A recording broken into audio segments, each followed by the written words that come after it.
the chorus going into the third verse. Calling on me as long as you are here. No matter how far I go. The line of work that I do is based on music, which is it's a universal language, you know, especially if you have a deep appreciation for it and you're a creator or you like to be expressive through music. You give young people an opportunity to just express themselves, create, write, sing, play an instrument, rap, whatever it is that they want to do, and you give them an environment where they feel like safe.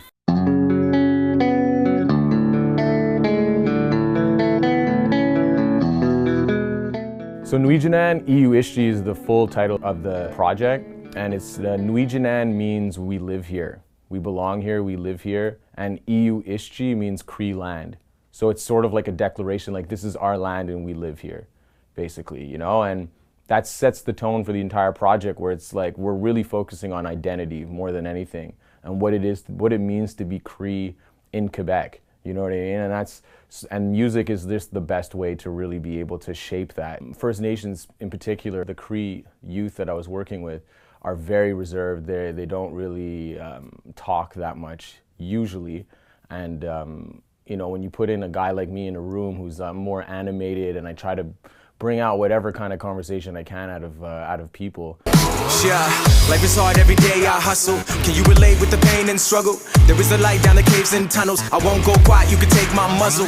And there's a trust factor there when I'm around, I guess. People just feel like they're able to just express themselves openly. The way that we usually set it up is we'll all sit around and I'll play music and I'll play different beats and I'll talk about the creative process, and you know, I just say, like, what does this beat remind you of? What does it make you think of? You know, and it could literally be anything you think of. And you know, it doesn't take too long, but all of a sudden, like, they're just talking, they're just putting out random words, and then someone says, actually, you know what, this reminds me of a story, this reminds me of this struggle. One day you'll get away from this place that drinks my strain. I just need some inspiration to continue what I think. A lot of the times, like, you know, the more that you actually talk about things through music, there's an emotional response that you get out of people.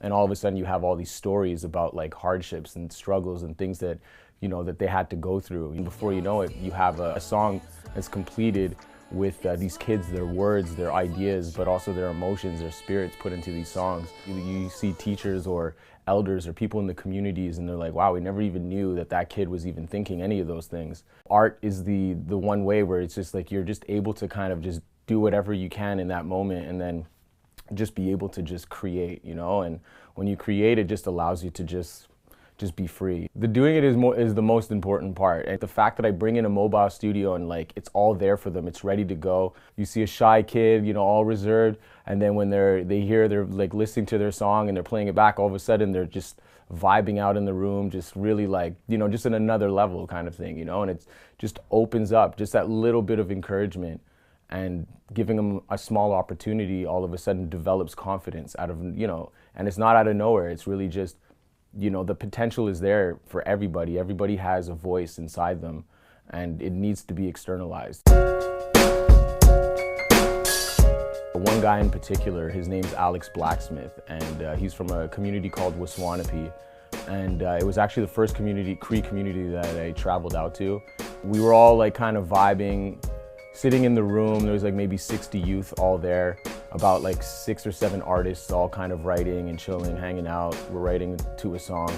All of a sudden this guy Alex comes out, and he's a trumpet player, you know, and he's like, I'm a trumpet player, I want to play on this song.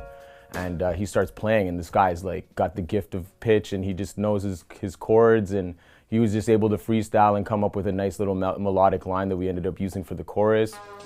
And I was so grateful and so happy, and like, when you hear the trumpet, like, you know, the trumpet does something to me personally.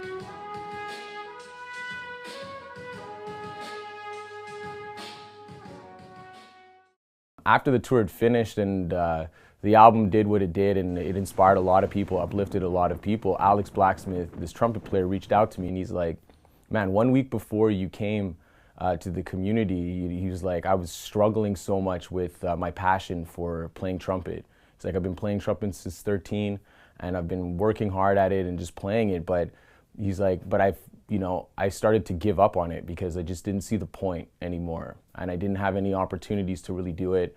Didn't really know what it meant to me anymore. And he said that it got so frustrating that he actually threw it in the garbage, his trumpet, 1 week before I show up. He said that when I showed up, we're all hanging out in the youth center, everyone's vibing, everyone's being creative and recording, and he was there, and it was just eating at him. It was eating at his soul, where he was just like, I have to be part of this. He said that he literally went home, took the trumpet out of the garbage, came back into the youth center, came right up to me and says, David, I'm a trumpet player and I want to play on this song. You will listen, a heart that's filled with stones. Sometimes I won't try. You keep me living, you keep me living. You know, she's half Cree, half Algerian, and she is born and raised in Montreal. So she has a bit of a different approach to her Cree cultural side, where she hasn't been exposed as much, but she also grew up in the communities as well. She would visit Chisasibi, which is where her mother is from. Pardon?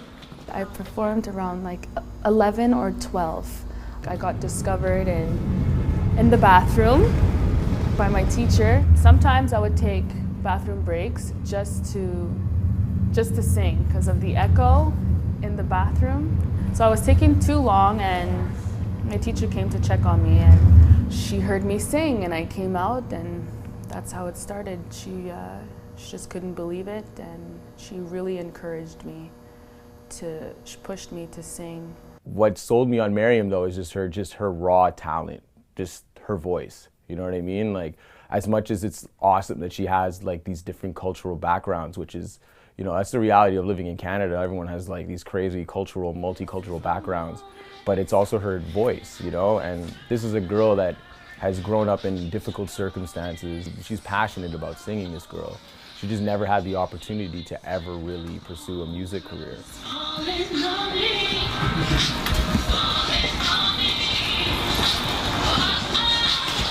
There's a hunger inside of like people, you know what I mean? Inside of young people.